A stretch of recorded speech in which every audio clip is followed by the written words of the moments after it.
नमस्कार दोस्तों, आज हम सब फिर एक नई वीडियो के साथ क्लास की शुरुआत करते हैं।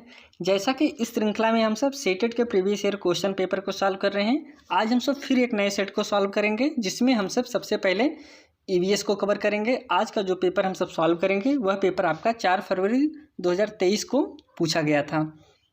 इसमें हम सब सीडीपी को कवर कर चुके हैं, आज हम सब ईवीएस को कवर करेंगे। चलिए हम सब आगे बढ़ते हैं। आपका जो सीटेट एग्ज़ाम हुआ था दोस्तों 2022-23 में, वह पेपर आपका 28 दिसंबर 2022 से लेकर 6 फरवरी 2023 तक हुआ था। यह टोटल आपके 22 सेट में एग्ज़ाम हुआ था। आपको इस चैनल पे सभी की सभी 22 सीटों को कवर कराया जाएगा। अगर आप इस चैनल पर नए हैं, चैनल को सब्सक्राइब जरूर करिए दोस्तों। और जो पेपर हम सब सॉल्व करेंगे दोस्तों, उसकी PDF भी आपको टेलीग्राम चैनल पर उपलब्ध कराया जाएगा। अगर आपको उसकी PDF चाहिए तो आप टेलीग्राम चैनल को ज्वाइन करके PDF को डाउनलोड कर सकते हैं, जो कि लिंक आपको टेलीग्राम का डिस्क्रिप्शन बॉक्स में या फिर कमेंट बॉक्स में मिल जाएगा। चलिए हम सब क्लास की शुरुआत करते हैं। यहाँ से दोस्तों हम सब क्वेश्चन को शुरू करते हैं। क्वेश्चन में हम सबसे पहले पर्यावरण को कवर कर रहे हैं। जो पर्यावरण में आपका पहला क्वेश्चन पूछा गया था दोस्तों, वह क्वेश्चन है,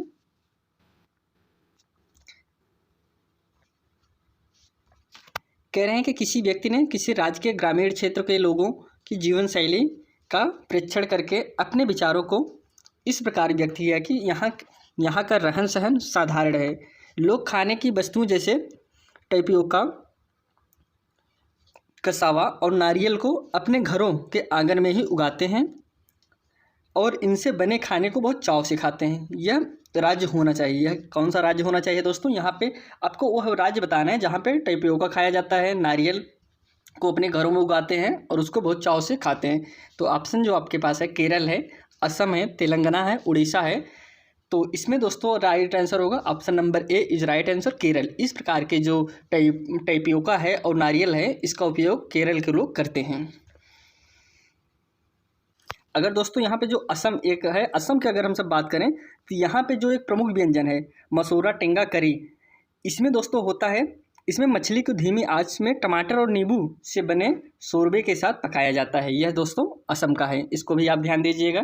चलिए हम नेक्स्ट क्वेश्चन को देखते हैं। कह रहे हैं कि मिजोरम के जंगलों में की जाने वाली झूम खेती के बारे में नीचे दिए कथनों पर विचार कीजिए। कह रहे हैं कि पहला जो ऑप्शन है, एक फसल कटने के पश्चात उसे भूमि को खुला छोड़ देते हैं, उस पर कुछ वर्षों तक कुछ भी नहीं उगाया जाता है। अगला है, कह रहे हैं कि बांसों और खरपतवारों को काटकर जला दिया जाता, सॉरी यहाँ से है, इस भूमि पर उगने वाले बांसों और खरपतवारों को काटकर जला दिया जाता है। दूसरा ऑप्शन। तीसरा है, इसके पश्चात बीज बोने से पहले इस भूमि को गहरा जोता जाता है। या फिर अगला है, रासायनिक उर्वरक और कीटनाशक का उपयोग आवश्यकता अनुसार किया जाता है। इसमें आपको राइट आंसर बताना है। इस प्रकार जो झूम खेती है, इसकी कौन कौन सी विशेषता है? इसमें तो बहुत सारी विशेषताएं मिल रही है। इसके हम ऑप्शन पहले देख लेते हैं दोस्तों। इसमें जो अगला ऑप्शन दिया गया है, कह रहे हैं कि एक ही खेत में भिन्न भिन्न प्रकार के फसल जैसे मक्का, चावल, मिर्च और सब्जियों को उगाया जाता है। तो कथन कौन सा सही है उसको आपको बताना है। कह रहे हैं कि ABC या फिर BCD या फिर CDE या फिर ABE। अब देखिए दोस्तों, अगर हम सब झूम खेती की बात करें तो झूम खेती जो है, इसकी विशेषता एक आप पहले ही हो जाती है। इस फसल के कटने के पश्चात भूमि को कुछ दिन छोड़ दिया जाता है, खुला छोड़ दिया जाता है, कुछ वर्षों तक वहाँ पे कुछ नहीं उगाया जाता। ये दोस्तों एकदम सही है।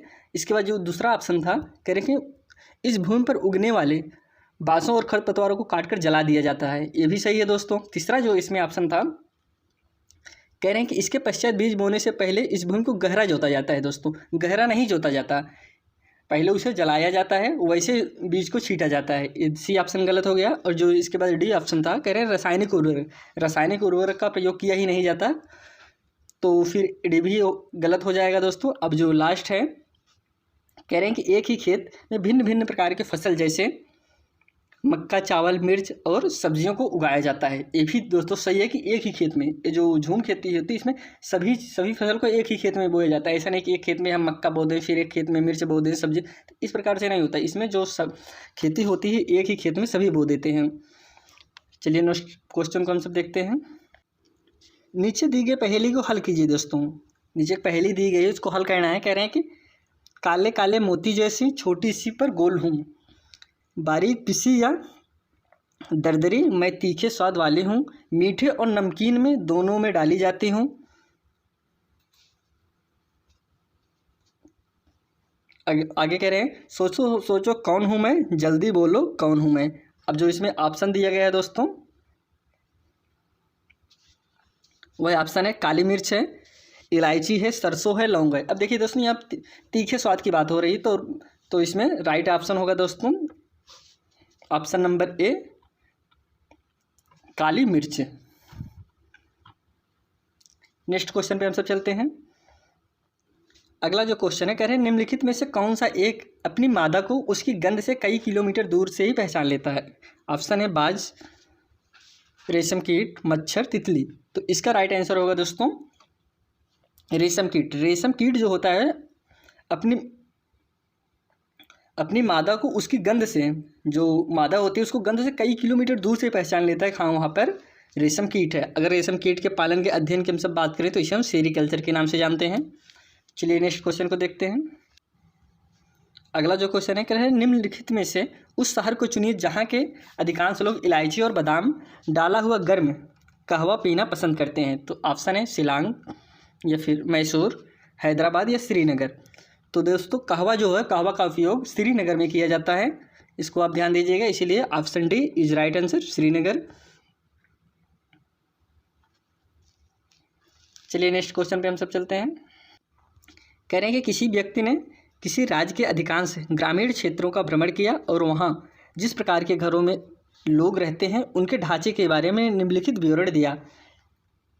तो फिर जो विवरण दिया गया वो यहाँ से होता है, यानी कि भारी वर्षा होने के कारण यहाँ के घर ज़मीन से लगभग 3 मीटर या 3.5 मीटर, लगभग 10 से 12 फीट ऊंचाई पर मजबूत बाँस के खंभे पर बने हैं। लोग घर में प्रवेश करने के लिए सीढ़ी का प्रयोग करते हैं। अब देखिए तो इसके बाद और भी है। अब यहाँ पे अगर इतने में हम समझ ले तो ये बात कर रहे हैं कि ऐसा स्थान है जहाँ पे लोग बाँस के 10 से 12 फुट ऊपर घर बनाते हैं। बाँस नीचे बाँस लगा देते हैं, उसके ऊपर अपना घर बनाते हैं। और ऊंचाई दोस्तों 3 से 3.5 मीटर या 10 से 12 फीट होता है। अब जो एग्ज़ाम में आता है क्वेश्चन दोस्तों, वो एग्जैक्ट यही नंबर भी पूछेगा। ऐसा नहीं कि 3 3.5 मीटर दिया तो 4 दे देगा, 4.5 देगा, ऐसा नहीं। 3 मीटर ही या 3.5 मीटर देगा, फिट में देगा तो ये 10 से 12 ही फिट देगा, एकदम फिक्स नंबर ये है।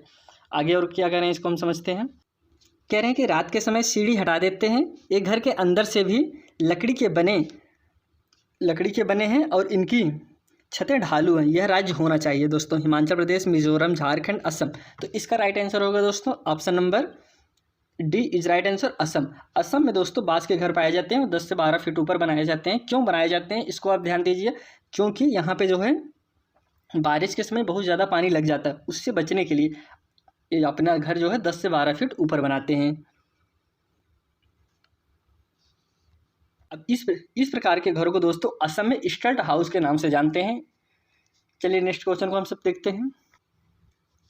अगला जो क्वेश्चन है कह रहे हैं दिल्ली के टूरिस्ट गाइड में एक मानचित्र में दिया गया है कि इस मानचित्र में एक कोने पर लिखा गया पैमाना 1 सेंटीमीटर बराबर दोस्तों 990 मीटर। एक मैप है उसमें उसका पैमाना दिया गया है, 1 सेंटीमीटर बराबर 990 मीटर होता है। कह रहे हैं यदि इस मानचित्र पर किन्हीं दो स्थलों के बीच की दूरी 21.2 सेंटीमीटर मापी गई तो इन दो स्थानों के बीच की वास्तविक दूरी क्या है, यानी फिर निकटतम क्या है, तो फिर उसको बताना है। अब यहाँ पे कह रहे हैं 1 सेंटीमीटर बराबर कितना है दोस्तों 990 मीटर है। तो पूरा कितना सेंटीमीटर दिया गया है 21.2 सेंटीमीटर। तो फिर हमको 21.2 सेंटीमीटर में 990 से हम सब गुणा कर देंगे तो निकल जाएगा। तो इस जो ऑप्शन दिया गया है दोस्तों 22 किलोमीटर, 21 किलोमीटर, 20 किलोमीटर या फिर 19 किलोमीटर। अब देखिए दोस्तों जब हम 21.2 को 990 से गुणा करेंगे तो हमारा आंसर आएगा 20,988 मीटर। तो इसमें अब देखिए ऑप्शन तो हमारा आंसर तो आ रहा है 20,988 किलोमीटर, लेकिन इसमें किलोमीटर में पूछ रहा था। किलोमीटर दोस्तों जो उसके नियरेस्ट होगा, तो नियरेस्ट इसमें क्या है दोस्तों, वह होगा आपका ऑप्शन नंबर बी 21 किलोमीटर। चलिए नेक्स्ट क्वेश्चन को देखते हैं। कह रहे हैं निम्नलिखित में से मच्छरों द्वारा फैलने या फिर होने वाले 2 रोगों के युग्म जोड़े को चुनिए। तो इसमें जोड़ा दिया गया है, आगे हम देखते हैं। इसमें उस युग्म को बताना है जो मच्छर से फैलता है। पहला ऑप्शन है मलेरिया मियादी बुखार या फिर चिकनगुनिया डेंगू, हैजा मियादी बुखार या फिर डेंगू हैजा। तो इसमें जो कि आपका राइट आंसर होगा ऑप्शन नंबर बी, जो आपका चिकनगुनिया और डेंगू होता है यह मच्छर द्वारा होता है। नेक्स्ट क्वेश्चन को हम सब देखते हैं। कह रहे हैं निम्नलिखित में से पक्षियों का वह युगल जोड़ा चुनिए जिनकी दृष्टि श्रेष्ठ होती है और हमारी तुलना में 4 गुनी दूरी की वस्तुओं को स्पष्ट देख सकते हैं। तो ऑप्शन है कौवा चील, बाज गिद्ध, शक्करखोरा बाज या फिर कौवा गिद्ध है। तो इसमें राइट आंसर होगा दोस्तों ऑप्शन नंबर बी, जो बाज और गिद्ध है वह हम सबसे तुलना में करीब 4 गुना ज़्यादा देख लेते हैं, क्योंकि वो बहुत ऊपर रहते हैं दोस्तों, ऊपर से ही वो वस्तुओं को अच्छे से देख लेते हैं। अब अगर हम सब इसमें कुछ नोट करें दोस्तों, तो जो इसके पहले हम सब पेपर सॉल्व किए थे 6 फरवरी 2023 का, उसमें भी सेम टू सेम ऐसे ही क्वेश्चन आए थे, उसमें भी सेम यही क्वेश्चन आया था। इसके पहले जो हमने क्वेश्चन सॉल्व किया, मतलब ज़्यादा से ज़्यादा क्वेश्चन सिमिलर ही मिल रहे हैं, इसलिए आप प्रैक्टिस ज़्यादा से ज़्यादा करिए और प्रीवियस ईयर क्वेश्चन को भी ज़्यादा से ज़्यादा सॉल्व करते रहिए। क्वेश्चन आपको रिपीटेड क्वेश्चन जरूर मिलेंगे। चलिए हम सब आगे बढ़ते हैं। कहने कि वह राज्य जहाँ तुरांग का अर्थ जंगल है कौन सा है? कह रहे हैं कि आपको ऐसा राज्य बताना है जहाँ पे तुरांग का अर्थ जंगल होता है। ऑप्शन है मिजोरम, झारखंड, अरुणाचल प्रदेश या फिर छत्तीसगढ़। तो इसका राइट आंसर होगा दोस्तों तुरांग का अर्थ जंगल, ये झारखंड में होता है दोस्तों। झारखंड वह राज्य है जहाँ तुरांग का अर्थ जंगल है। चलिए हम सब अगले क्वेश्चन को चलते हैं।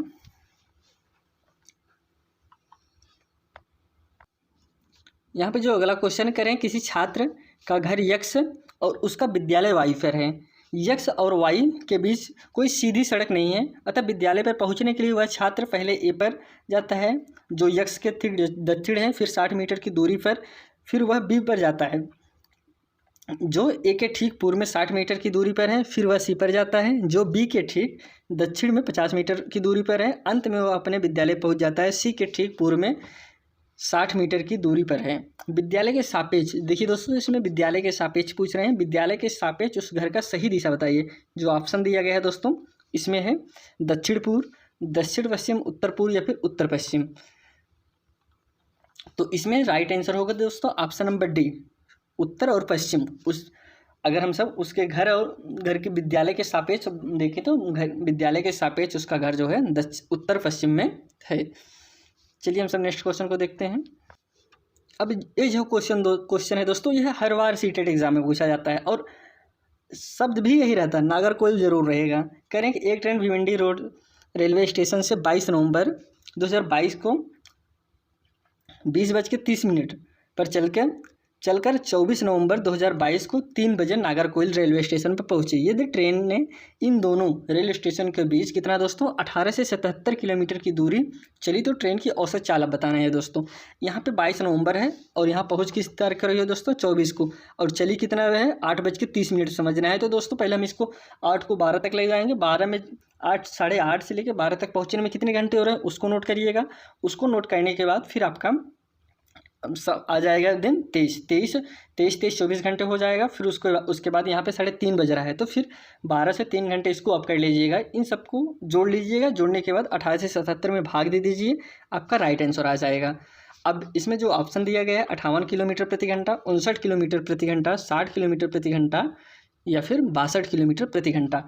तो जब हम सब इसमें भाग देंगे हमारा निकलेगा इसमें ऑप्शन नंबर डी सही होगा, 62 किलोमीटर प्रति घंटा उसकी औसत चाल है ट्रेन की। चलिए हम सब अगला क्वेश्चन देखते हैं। कह रहे हैं कि मध्य प्रदेश के 3 सीमांतवर्ती प्रदेश राज्य हैं। मध्य प्रदेश आपको बताना है, मध्य प्रदेश के 3 राज्य जो मध्य प्रदेश से लगे हुए हैं। तो ऑप्शन है गुजरात, राजस्थान, महाराष्ट्र या फिर उत्तर प्रदेश, बिहार, छत्तीसगढ़, महाराष्ट्र, छत्तीसगढ़, झारखंड, गुजरात, तेलंगाना, उड़ीसा। तो जो मध्य प्रदेश से लगे हुए राज्य हैं दोस्तों, तो मध्य प्रदेश से कुल टोटल 5 राज्यों के साथ सीमा लगती है, जिसमें जो है उसको हम समझते हैं उत्तर प्रदेश हो गया। इसमें उत्तर प्रदेश आपका हो गया दोस्तों। उत्तर प्रदेश की अगर हम बात करें तो महाराष्ट्र हो गया, छत्तीसगढ़ हो गया, राजस्थान हो गया और गुजरात, यह मध्य प्रदेश के साथ सीमा को साझा करते हैं। तो यह ऑप्शन अगर हम इसमें देखें तो ऑप्शन नंबर ए, इसमें तीनों हैं, गुजरात, राजस्थान, महाराष्ट्र, ये सभी जो है मध्य प्रदेश के साथ लगे हुए हैं। अगर इसमें सबसे ज़्यादा बात किया जाए, सबसे ज़्यादा किस राज्य से सीमा लगी, तो सबसे ज़्यादा उत्तर प्रदेश के साथ सीमा लगती है मध्य प्रदेश की। अगले क्वेश्चन को हम सब देखते हैं। कह रहे हैं राज्य का वह समूह चुनिए जिसके समुद्र तट अरब सागर से लगे हुए हैं। तमिलनाडु, उड़ीसा, आंध्र प्रदेश, केरल, कर्नाटक, महाराष्ट्र, गुजरात, महाराष्ट्र, उड़ीसा या फिर गुजरात, केरल, तेलंगाना। तो इसमें आपको बताना है वह राज्य जो अरब सागर से सटे हुए हैं। तो इसमें अगर हम सब बात करें तो इसमें आपका राइट आंसर होगा दोस्तों ऑप्शन नंबर बी। बी जो है केरल भी आपका अरब सागर से लगा हुआ है और कर्नाटक भी आपका अरब सागर से लगा हुआ है। और अगर हम सब बात करें महाराष्ट्र भी आपका अरब सागर से लगा हुआ है। टोटल बात करें टोटल कौन कौन से राज्य अरब सागर से लगे हैं, कौन कौन से राज्य बंगाल की खाड़ी से लगे हैं, तो केरल, कर्नाटक, महाराष्ट्र, गोवा, गुजरात ये सब अरब सागर से लगे हुए हैं। लेकिन अगर हम सब पश्चिम बंगाल की खाड़ी से देखें तो इसमें हो जाता है आंध्र प्रदेश हो गया, उड़ीसा हो गया, तेलंगाना हो गया, ये सब आपके बंगाल के खाड़ी से लगे हुए हैं।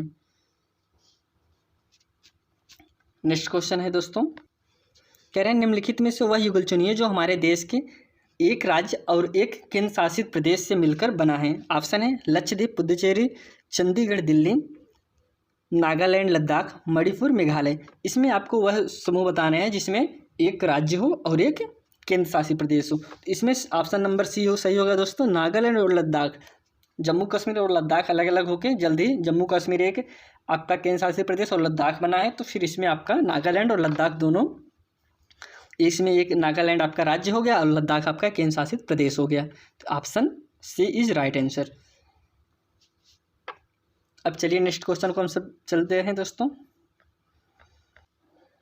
कह रहे हैं कि रमा अवधान स्मरण शक्ति, समस्या समाधान और योजना बनाने का उल्लेख कर रही थी। वह संकेंद्रित थी, किससे संकेंद्रित थी दोस्तों? समूह दबाव पर, सामाजिक कौशल पर, सहयोगी कौशल पर, संज्ञान पर। तो इसमें दोस्तों जो रमा है वह अवधान कर रहे हैं स्मरण शक्ति, समस्या समाधान, इसी योजना बनाने का उल्लेख कर रही थी। तो वह किस पे केंद्रित थी? तो इसमें जो कि आपका राइट आंसर होगा ऑप्शन नंबर डी दोस्तों, वह संज्ञान पर।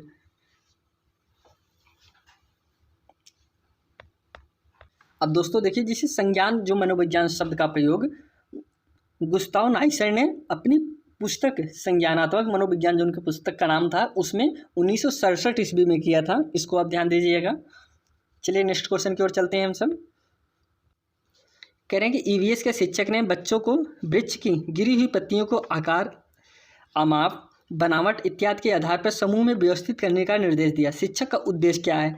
तो ऑप्शन है पहला, पत्तियों के विषय में उनकी समझ में वृद्धि, अवलोकन और वर्गीकरण कौशलों में वृद्धि, पत्तियों के ज्ञान में वृद्धि, या फिर उससे अध्ययन में अमोद प्रमोद तत्व की वृद्धि। तो इसमें आपका राइट आंसर होगा अवलोकन और वर्गीकरण कौशलों में वृद्धि, क्योंकि इसमें हम अलगाव कर रहे हैं, क्योंकि हमने कहा कि उनके बनावट के आधार पर अलगाइए, तो फिर वो उसमें जाहिर सी बात है उसका वर्गीकरण कर रहे हैं। अवलोकन और वर्गीकरण कौशलों में वृद्धि, जब बालक अलग अलग कर लेगा तो उसके वर्गीकरण कौशलों में वृद्धि होगी। Option B is right answer दोस्तों। नेक्स्ट क्वेश्चन की ओर चलते हैं हम सब। कह रहे हैं विद्यार्थियों में पर्यावरण दृष्टिकोण और पर्यावरण ज्ञान की जागरूकता लाने के लिए एक पर्यावरण अध्ययन का शिक्षक क्या कर सकता है? तो अब पहला जो ऑप्शन है, शिक्षक उनसे घरेलू वस्तुओं को बनाने में प्रयोग होने वाले जैविक और भौतिक संसाधनों की सीमित उपलब्धता को बताएगा, या फिर अगला है शिक्षक अपने आसपास उपस्थित वनस्पति व पशुओं पर मानव व्यवहार के प्रभाव को बताएगा, या फिर अगला है शिक्षक राष्ट्रीय और अंतर्राष्ट्रीय डॉक्यूमेंट्री फिल्म दिखाएगा, या फिर शिक्षक औद्योगिकीकरण के लिए वन उन्मूलन को महत्व को समझाएगा। तो दोस्तों इसमें जो कि राइट आंसर है, पहले हम ऑप्शन देख लेते हैं। जो इसमें जो पहला ऑप्शन दिया था ए बी डी, या फिर ए बी सी, या फिर बी सी डी, या फिर ए सी और डी। तो दोस्तों अगर हम सब इसमें बात करें तो ऑप्शन नंबर बी सही होगा, ए भी सही होगा। जो इसमें कह रहे थे कि शिक्षक उनसे घरेलू वस्तुओं को बनाने में प्रयोग होने वाले जैविक व भौतिक संसाधनों को सीमित उपलब्धता को बताएगा। तो उसमें पर्यावरण के प्रति जागरूक कर रहा है दोस्तों, तो उसको जरूर बताएगा कि किस चीज़ से हमको लाभ है, किस चीज़ से हानिकारक है, उससे हमको बचना चाहिए, इन सब के बारे में ज़रूर बताना चाहिए। जो बी कह रहे हैं कि शिक्षक अपने आसपास उपस्थित वनस्पतियों व पशुओं पर मानव व्यवहार पर क्या प्रभाव पड़ेगा उसके बारे में भी जागरूक करेंगे। इसके बाद जो नेक्स्ट है तो सी दोस्तों कह रहे हैं कि शिक्षक राष्ट्रीय और अंतर्राष्ट्रीय डॉक्यूमेंट्री फिल्म भी दिखाएंगा कि हाँ हम अपने स्तर पर दोस्तों जो अपने यहाँ किस प्रकार से पर्यावरण के बारे में, पर्यावरण के लिए सजग हैं और फिर अंतर्राष्ट्रीय लेवल पे किस हिसाब से काम हो रहा है, उस हिसाब से एक डॉक्यूमेंट्री फिल्म भी दिखा सकते हैं। तो option B is right answer दोस्तों। चलिए नेक्स्ट क्वेश्चन की तरफ चलते हैं हम सब। कह रहे हैं कि क्रियाकलाप आधारित अधिगम के अभ्यास में निहित निम्नलिखित चरणों में से सही क्रम व्यवस्थित कीजिए। कह रहे हैं क्रियाकलाप का संपादन, पुनरावृत्ति करना, योजना बनाना, प्रक्रम पर विचार करना, चिंतन करना। इसको आपको सही क्रम लगाना है। जो पहला ऑप्शन दिया है CADV या फिर ABCD या फिर CABD या फिर DCAV। तो दोस्तों इसमें राइट आंसर होगा पहला CADV, क्योंकि सबसे पहले आप योजना बनाएंगे, कोई कार्य करना है तो उसकी योजना बनाएंगे, फिर उसके बाद क्रियाकलापों का संपादन करेंगे, फिर उसके बाद आप विचार करेंगे, चिंतन करेंगे, फिर पुनरावृत्ति करेंगे। ऐसा नहीं कि आप पुनरावृत्ति पहले करेंगे, पुनरावृत्ति का काम हर समय दोस्तों लास्ट में होता है।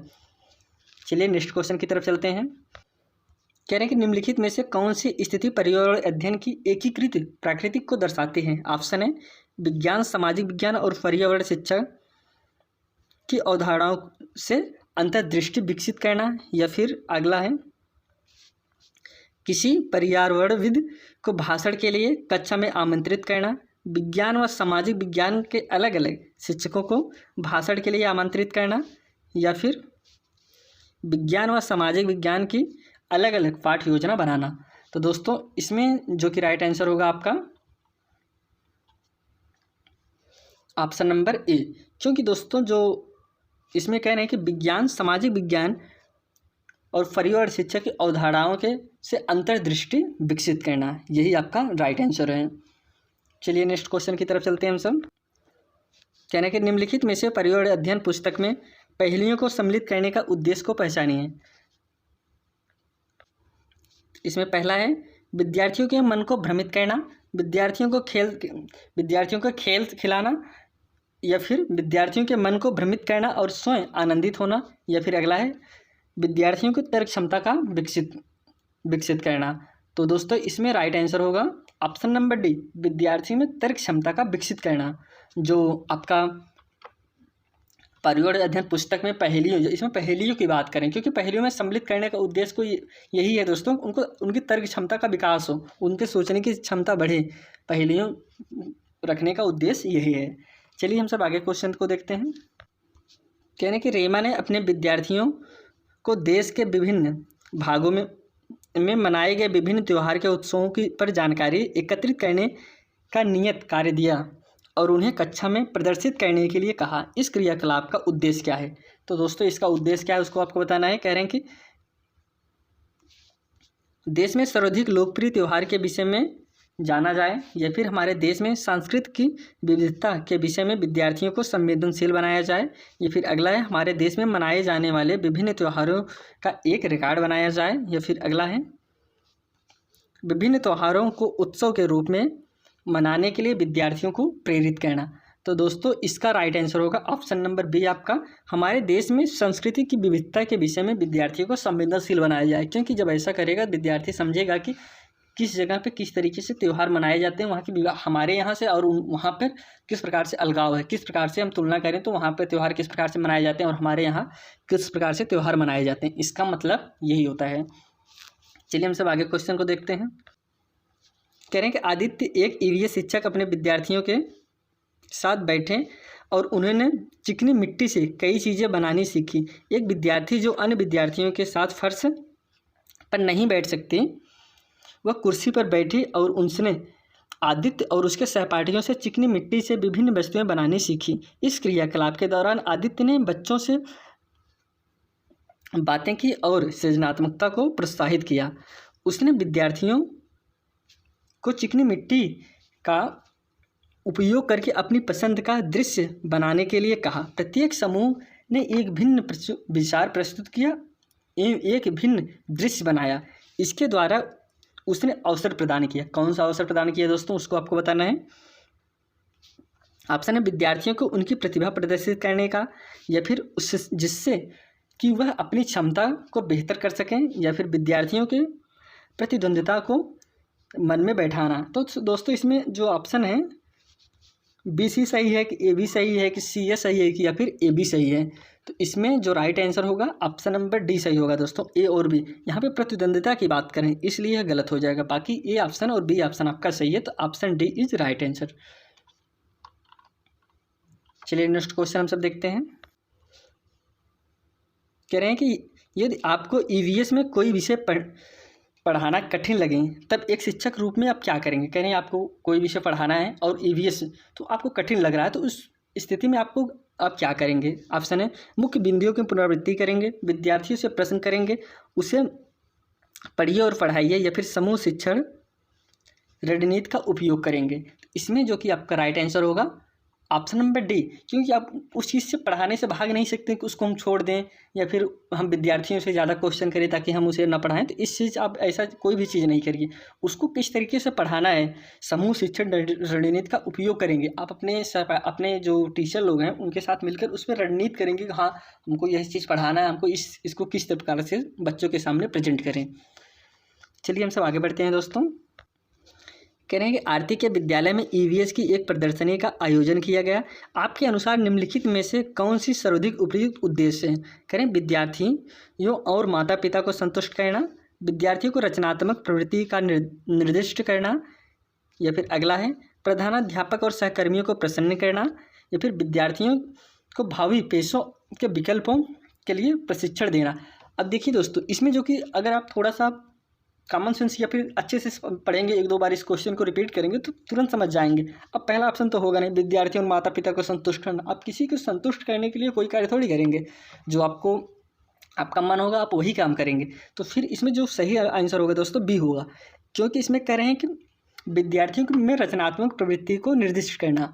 इस प्रकार से प्रदर्शनी करने से दोस्तों इसमें बच्चे को जो रचनात्मक कार्य है उनका जो हुनर है उसका विकास होगा दोस्तों। चलिए हम सब अगले क्वेश्चन की तरफ चलते हैं। कह रहे हैं कि ईवीएस में शिक्षण अधिगम प्रक्रम की विधि निर्भर नहीं करती है विद्यालय के दर्शनाशास्त्र पर, संसाधनों की उपलब्धता पर, बच्चों की आवश्यकताओं पर, या फिर बच्चों का पूर्व अधिगम अनुभव पर। तो इसमें जो कि आपका राइट आंसर होगा ऑप्शन नंबर ए, विद्यालय के दर्शनाशास्त्र पर। कह रहे हैं ईवीएस शिक्षण अधिगम प्रक्रम विधि पर निर्भर नहीं करती, इसमें नहीं पूछा गया है दोस्तों। बाकी विद्यालय के दर्शनाशास्त्र पर नहीं निर्भर करती, बाकी सभी पर निर्भर करती है। चलिए हम सब अगले क्वेश्चन की तरफ चलते हैं। यहाँ पे कह रहे हैं ईवीएस का शिक्षण अधिक प्रभावी होगा यदि शिक्षक, ईवीएस का शिक्षक कब सबसे ज़्यादा प्रभावी होगा उसको आपको बताना है। कह रहे हैं कि विभिन्न अर्थपूर्ण और संदर्भित क्रियाकलापों का संचालन करें, या फिर का अपने विषय पर अधिकार हो, या फिर अगला है विषय समाप्त करने के पश्चात गृह कार्य नियत कार्य दें, या फिर विषय के प्रारंभ में विद्यार्थियों को उद्देश्य बता दें। तो दोस्तों इसमें जो कि सबसे ज़्यादा प्रभावी तब होगा जब विभिन्न अर्थपूर्ण और संदर्भित क्रियाकलापों का संचालन करें। जब आप क्रियाकलाप कराएंगे तब सबसे ज़्यादा जो ईवीएस का शिक्षण है वो सबसे ज़्यादा प्रभावी होगा। अगले क्वेश्चन की तरफ चलते हैं हम सब दोस्तों। कह रहे हैं कि ईवीएस के शिक्षण को प्रक्रिया कौशलों को प्रोत्साहित करना चाहिए। जो जांच आधारित हाथ से करने वाले अधिगम की घटनाएं निम्नलिखित में से कौन सा एक कौशल नहीं है, उसको आपको बताना जो कौशल नहीं है। नियत करना, प्रक्षेपण करना, पूर्वानुमान लगाना, या फिर निष्कर्ष निकालना। इसमें दोस्तों राइट आंसर होगा ऑप्शन नंबर है। जो एक कौशल नहीं है दोस्तों वह नियत करना, नियत करना कौशल नहीं है, बाकी सभी कौशल हैं। चलिए नेक्स्ट क्वेश्चन की तरफ चलते हैं दोस्तों हम सब। कह रहे हैं राष्ट्रीय शिक्षा नीति 2020 के अनुसार पर्यावरण अध्ययन को एक विषय के तौर पर किस कक्षा समूह में स्थान दिया गया है। ऑप्शन है 2, 3, 3, 4, 5, या फिर जो अगला ऑप्शन है दोस्तों वह है आपका 7, 9, 7, 8, या फिर अगला जो है 9, 10। तो इसमें राइट आंसर होगा। तो इसमें पर्यावरण की बात करें, राष्ट्रीय शिक्षा नीति 2020 के अनुसार पर्यावरण अध्ययन के आमतौर पर किस समूह में स्थान दिया गया है। तो इसमें जो पर्यावरण आपका है दोस्तों वह ऑप्शन बी सही है। 3, 4, 5 जो पर्यावरण स्टार्ट होता है दोस्तों वह आपका 3, 4, 5 से होता है। तो यह जो स्थान दिया गया है वह 3, 4, 5 है, इसको आप ध्यान दीजिएगा। चलिए नेक्स्ट क्वेश्चन की तरफ चलते हैं दोस्तों हम सब। कह रहे हैं कि प्राकृतिक संसाधनों को कि सीमित उपलब्धि को आप एक पर्यावरण अध्ययन शिक्षक होने के नाते अपने विद्यार्थियों को कैसे समझाएंगे। यहाँ पे कहने का तात्पर्य है जो प्राकृतिक संसाधन है वो हमारे पास सीमित है, आप उसे बच्चों को कैसे समझाएंगे कि हाँ यह चीज़ हमारे पास सीमित है, इसका हम किस प्रकार यूज करें। प्राकृतिक संसाधनों पर एक अच्छी सी पुस्तक, पाठ्य पुस्तक के माध्यम से, या फिर प्राकृतिक संसाधनों को एक अच्छा व्याख्यान देकर, या फिर किसी पर्यावरण विशेषज्ञ द्वारा भाषण के माध्यम से, या फिर कक्षा में बच्चों को कोयले के टुकड़े दिखाकर उसकी भविष्य में उपलब्धता और उपयोगिता संबंधी चर्चा करें। जो सबसे ज़्यादा इसमें सही होगा दोस्तों वह डी होगा, क्योंकि जब आप बालक को कोई चीज़ दिखाकर उसके बारे में बताएंगे वो सबसे ज़्यादा अच्छे से समझता है। क्योंकि जो शिक्षण विधि है इसमें जो आपका दृश्य और श्रव्य और दृश्य शिक्षण विधि वो सबसे ज़्यादा उपयोगी होती है। क्योंकि इसमें जब बालक कोई चीज़ देख रहा है आंखों से और उसके बारे में आप व्याख्यान दे रहे हैं, उसके बारे में बता रहे हैं, तो बालक बहुत अच्छे से बहुत जल्दी सीखता है। तो दोस्तों ऑप्शन नंबर डी सही होगा। आज हमने दोस्तों सभी आपके जो 30 क्वेश्चन आए थे 4 फरवरी 2023 में आपका जो सीटेट एग्ज़ाम हुआ था ईवीएस को हम सब कवर कर चुके हैं। कल आपसे फिर एक नई वीडियो के साथ मिलते हैं दोस्तों, तब तक धन्यवाद।